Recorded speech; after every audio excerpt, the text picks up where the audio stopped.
सर्वांना सर्वप्रथम हाय, good morning. कसे आहात सर्वांचे आपल्या उज्ज्वला ब्लॉग चॅनलमध्ये खूप खूप स्वागत आहे. तर काल होती दीप अमावस्या. दीप अमावस्येला दिवे घासून घेतले जातात, दिव्यांची पूजा केली जाते. तर इथे ना मी सकाळी सकाळीच देवघरात अशा प्रकारे छान पूजा करून घेतली आणि त्यानंतर सकाळच्या जेवणामध्ये मला बनवायचं होतं देवाचं नैवेद्य. तर त्यासाठी मी डाळ, भात, भजे, कुरडई, पापडी, त्याचबरोबर गोड चाणक्या आणि मेथीची भाजी, चपाती अशा प्रकारे छान नैवेद्य बनवला. देवांना नैवेद्य दाखवून झाला आणि जेवण झाले आणि मला संध्याकाळी करायची होती दीपपूजा. तर त्यासाठी माझी संध्याकाळची तयारी चालू होती. तर इथे ना मी सद्गुरू आत्मा मालिक माऊली म्हणजे माझे गुरु आहेत, त्यांच्या समोर आहे ना अशा प्रकारे छान दीप प्रज्वलन करून घेतले. त्यानंतर इथे सर्व दिव्यांना हळदी कुंकू लावून घेतलं. त्याचबरोबर संपूर्ण दिव्यांची व्यवस्थित पूजा करून घेतली.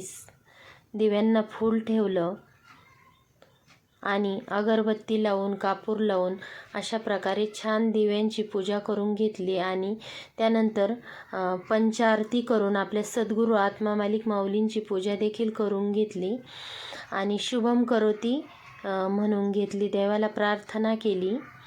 तर अशा प्रकारे इथे ना सद्गुरू आत्मा मालिक माऊलींची आरती पण झाली माझी.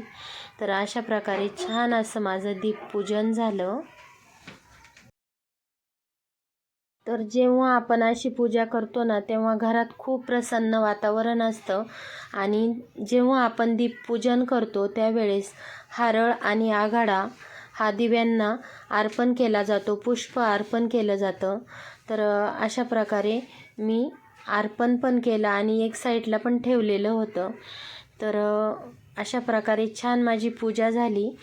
दीप आपल्या जीवनातील संकटे दूर करतो. तर दीप प्रज्वलन करणे हे खूप महत्त्वाचे असते.